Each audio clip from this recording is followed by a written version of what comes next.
السلام علیکم ورحمۃ اللہ۔ رب اشرح لی صدری ویسر لی امری واحلل عقدۃ من لسانی یفقہوا قولی۔ نبی کریم صلی اللہ علیہ وسلم نے اپنی وفات سے چند دن پہلے یہ فرمایا تھا کہ اسلام اجنبی تھا اور یہ دوبارہ اجنبی ہو جائے گا اس طرح سے کہ جیسے یہ پہلے تھا۔ تو خوش نصیبی ہے ان لوگوں کے لیے کہ جو اس کو اسلام کا ساتھ دیں اور اس کو مضبوطی سے پکڑے رکھیں۔ تو اسلام اجنبی ہونے کا مطلب یہ ہے کہ اسلام جب آیا تو اسے کوئی نہیں جانتا تھا۔ آپ صلی اللہ علیہ وسلم نے اس کو لوگوں کو بتایا اور اسلام کو پھیلایا، اور بہت محنت اور کوشش اور تکلیفیں اٹھائیں آپ صلی اللہ علیہ وسلم نے اور آپ کے صحابہ نے بھی کہ اسلام ہم تک پہنچا۔ اور یہ پھر سے اجنبی ہونے کا مطلب یہ ہے کہ اسلام جو ہے دوبارہ سے ایک دور ایسا آئے گا کہ پھر یہ اجنبی ہو جائے گا، اس کو لوگ نہیں پہچانیں گے۔ تو اسلام جو کس طرح سے پہلے اجنبی تھا اس کی ایک جھلک ہم دیکھتے ہیں کہ جب یہ آپ صلی اللہ علیہ وسلم نے اسلام کی دعوت جو ہے شروع کی اور لوگوں کو، تو انفرادی طور پر ایک ایک شخص کے پاس آپ صلی اللہ علیہ وسلم جو جاتے تھے اور اس کو اسلام کے بارے میں بتاتے تھے، اور یہ دور بہت دن تک چلتا رہا اسی طرح سے۔ اس کے بعد آپ صلی اللہ علیہ وسلم کو حکم ہوا کہ اپنے خاندان والوں کو اسلام سے آگاہ کرو، ان کو بتاؤ۔ حضرت ابوبکر صدیق جو ہے پہلے مرد تھے جو اسلام لانے والوں میں، اور حضرت خدیجہ پہلی عورت، اور حضرت علی جو ہے وہ ان میں بچوں میں پہلے تھے کہ جو اسلام لائے۔ ایک بار حضرت ابوبکر صدیق رضی اللہ عنہ نے آپ صلی اللہ علیہ وسلم سے کہا کہ ہم کیوں نہ مسجد حرام میں اس کی کلام پاک کی تلاوت کریں اور ان کو سنائیں، ہو سکتا ہے ان کے دل اس سے نرم کچھ پڑ جائیں۔ تو آپ دونوں وہاں گئے اور حضرت ابوبکر صدیق نے کلام پاک کی تلاوت ایک اونچی آواز میں کرنی شروع کی، تو مشرکین مکہ نے ان کو اس قدر مارا کہ آپ وہاں پہ بے ہوش ہو گئے، اور ان کو مرا ہوا چھوڑ کر ہی چلے گئے۔ ان کو اٹھا کر جو گھر لے گئے اور وہ 4 دن تک بے ہوش رہے۔ یہ تھا مشرکین کا ظلم، اور یہ تھی وہ اجنبیت کہ جو اسلام کے بارے میں لوگ جو سننا بھی نہیں چاہتے تھے۔ آپ صلی اللہ علیہ وسلم ایک بار جو طائف گئے اور وہاں پہ لوگوں کو بتایا اسلام کے بارے میں، تو وہاں کے عمرہ نے اوباشوں کو پیچھے لگا دیا آپ صلی اللہ علیہ وسلم کے، کہ وہ انہوں نے ان کو تکلیف پہنچائی، ان کو پتھر مارے، ان کی مذاق اڑائی، اتنے پتھر مارے کہ خون سے آپ کے جوتے جو ہے وہ بھر گئے۔ آپ صلی اللہ علیہ وسلم کے چچا ابو طالب کو جب یہ معلوم ہوا کہ آپ صلی اللہ علیہ وسلم کے قتل کی سازشیں ہو رہی ہیں، مشرکین مکہ جو ہے قتل کی سازش کر رہے ہیں، تو وہ پورے خاندان کو، بنو ہاشم کو لے کر ایک گھاٹی میں چلے گئے کہ وہاں کچھ حفاظت سے رہیں گے، ہو سکتا ہے کہ وہاں ہم کو کوئی یہ تکلیف نہ پہنچا سکیں۔ تو ان لوگوں نے پھر یہ کیا مشرکین نے کہ آپ کے خاندان کا جو گھاٹی میں چلا گیا تھا اس کا مکمل بائیکاٹ کر دیا، کل بائیکاٹ ایسا کیا کہ یہ کہا کہ نہ کوئی ان کو کھانا پہنچائے گا، نہ کوئی ان کو پانی پہنچائے گا، نہ ان کے دوا علاج کے لیے بھی ضرورت پڑے گی تو بھی وہ نہیں کہ اس کا ہوگا۔ کچھ لوگ تھے جو خاندان والوں کے ہمدرد تھے، اور وہ ان کو تھوڑا سا کبھی کچھ چھپا کر کبھی کچھ پہنچا دیا کرتے تھے، ورنہ سخت وہ تکلیف کے عالم میں یہ 3 سال وہاں پہ یہ رہے۔ اور جب کچھ ایسی حالت ہوتی تھی بھوک کی اور کچھ کھانے کو نہیں ہوتا تھا، تو جو پیڑوں کی جو ہے وہ چھال اور اس طرح سے پتے اور یہ سب جو کھا کے، اور اگر چمڑا مل گیا اس کو بھگو کر کچھ کھاتے تھے اور اپنا وقت گزارا۔ آپ صلی اللہ علیہ وسلم کو ایک بار ان کے گھر میں مشرکین نے ان کو قتل کرنے کے لیے ان کے گھر کو چاروں طرف سے گھیر لیا، تو آپ صلی اللہ علیہ وسلم کو اللہ کی مدد آئی اور وہ کلام اللہ پڑھتے ہوئے وہاں سے نکل گئے اور ان کو نظر نہیں آئے، اور اسی رات میں آپ صلی اللہ علیہ وسلم کو ہجرت کا حکم ہوا، اور اسی رات میں آپ صلی اللہ علیہ وسلم کو ہجرت کا حکم ہوا، تو آپ جو ہے 3 دن غار ثور میں رہ کر پھر مدینہ کے لیے روانہ ہو گئے۔ نبی کریم صلی اللہ علیہ وسلم جب مدینہ پہنچے تو وہاں بھی یہودیوں نے آپ کو چین سے نہیں رہنے دیا، وہاں بھی بڑی دشمنی دکھائی ان لوگوں نے بھی۔ 28 بار آپ کے قتل کی کوشش کی گئی جو یہودیوں نے کی۔ مشرکین مکہ نے بھی جو ہے وہ 3 بار مدینے پہ چڑھائی کی کہ اسلام کو مٹا دیا جائے گا، جو ہے جنگ بدر اور جنگ احد اور جنگ خندق، یہ تینوں انہی لوگوں نے وہاں جا کر وہ پیش آئیں، اور پھر یہ اس طرح سے اسلام کی محنت میں اور جد و جہد میں آپ صلی اللہ علیہ وسلم اور آپ کے صحابہ بھی جو لگے رہے اسلام کو ماننے میں اور اس کا ساتھ دینے میں۔ اور پھر ایک دن ایسا بھی آیا کہ آپ صلی اللہ علیہ وسلم فاتح بن کر مکہ میں داخل ہوئے اور مکہ فتح ہوا، اور وہاں پر جو ہے اسلام کا بول بالا ہوا۔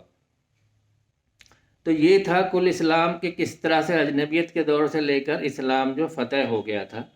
تو اور آپ صلی اللہ علیہ وسلم نے جو یہ کہا تھا کہ اسلام اجنبی تھا، تو یہ اجنبیت جو پہلی تھی وہ تو دور ہو گئی، اور یہ جو دوسری اجنبیت کا ذکر کیا ہے کہ اسلام پھر ایسے ہی اجنبی ہو جائے گا، اس کے لیے آپ صلی اللہ علیہ وسلم جو ہے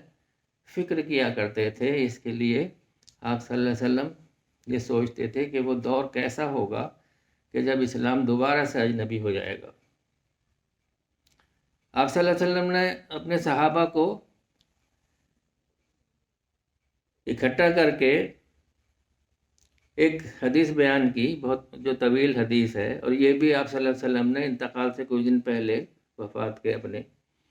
یہ بیان کی، اور کہا کہ فرمایا کہ اس دن تمہارا کیا حال ہوگا، اس دن تمہارا کیا حال ہوگا جب تمہاری عورتیں سرکش ہو جائیں گی اور تمہارے جوان فسق و فجور میں مبتلا ہو جائیں گے، اور تم اسلام کی جد و جہد کو چھوڑ دو گے۔ تو صحابہ نے بہت حیرت کی کہ کیا ایسا بھی ہو سکتا ہے، کیا ایسا ہوگا؟ آپ صلی اللہ علیہ وسلم کا ہاں ایسا ہوگا، اور اس سے بھی بدتر اس وقت ہوگا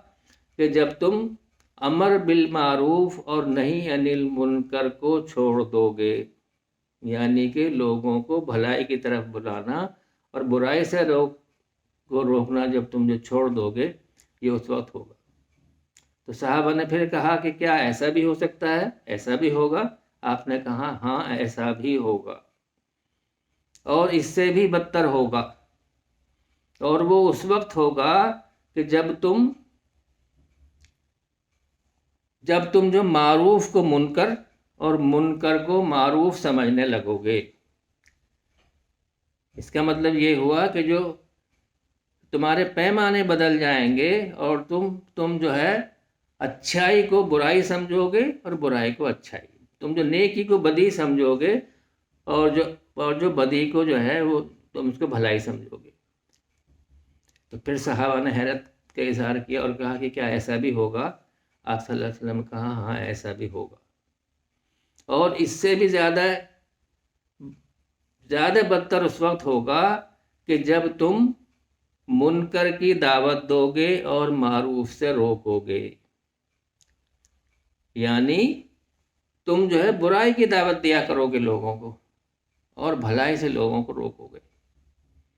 تو یہ وہ حدیث ہے جس کے بارے میں یہ اسلام کو کہاں سے کہاں تک آئے گا اور کہاں پہنچ جائے گا، اس میں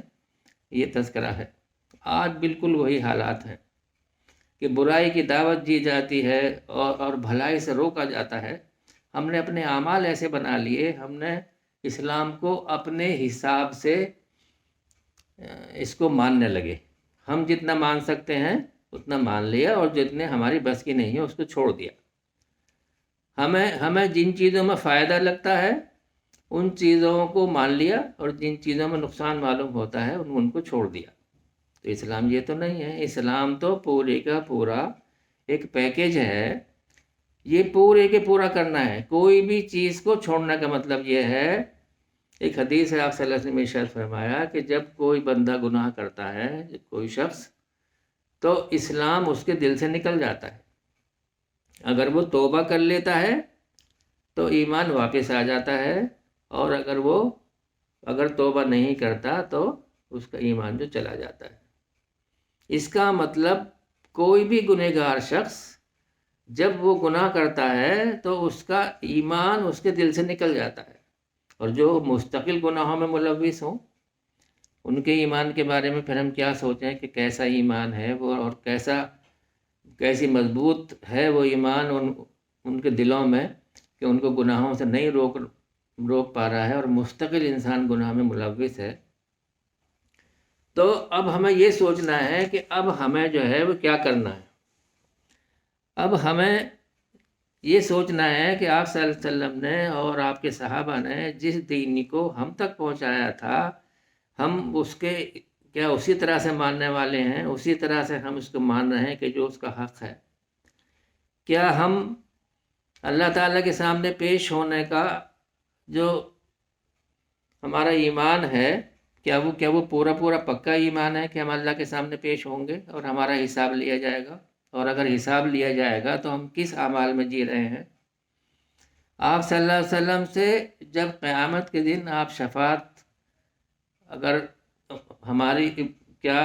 ہو پائے گی ان اعمال کے ساتھ ہم جو کر رہے ہیں؟ کیا ہماری نظریں، ہماری نگاہیں آپ صلی اللہ علیہ وسلم سے مل پائیں گی، ہم ملا پائیں گے؟ یہ ہمارے اعمال جو یہ سب چل رہے ہیں، یہ بہت ہی کمزور ہیں، بہت ایسے ہیں کہ جو اللہ تعالیٰ کے ہاں ان کی کوئی قدر نہیں ہے، اور اسلام میں ان سب کی کوئی گنجائش نہیں ہے کہ انسان کوئی نماز بھی پڑھ رہا ہے اور روزہ بھی رکھ رہا ہے، اور اس کے ساتھ پھر اگر وہ گناہ کرے اور حرام کام کے گناہ کرے، وہ حرام کرے،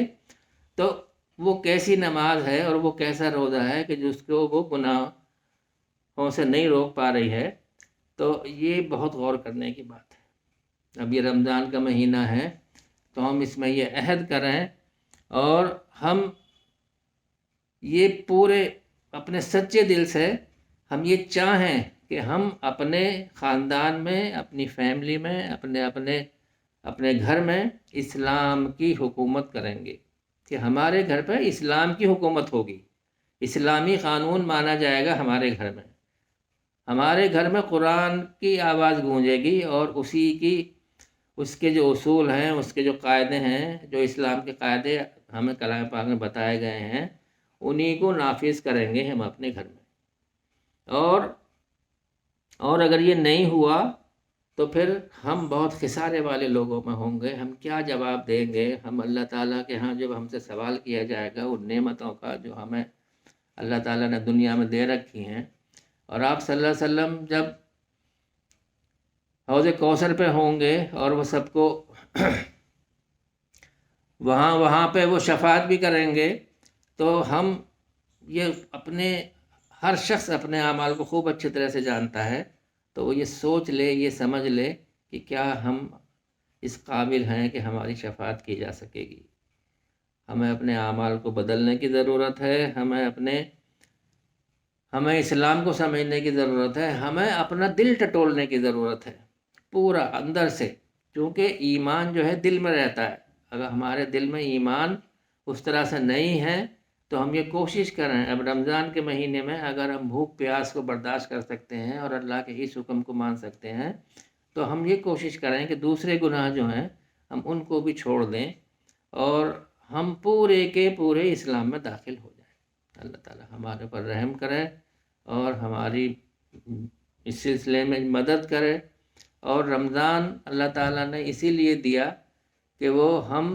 کہ ہم اپنے نفس پہ کنٹرول کرنے والے جب بن جاتے ہیں روزہ رکھ کے، تو ہم سے گناہ بھی اگر ہم چاہیں تو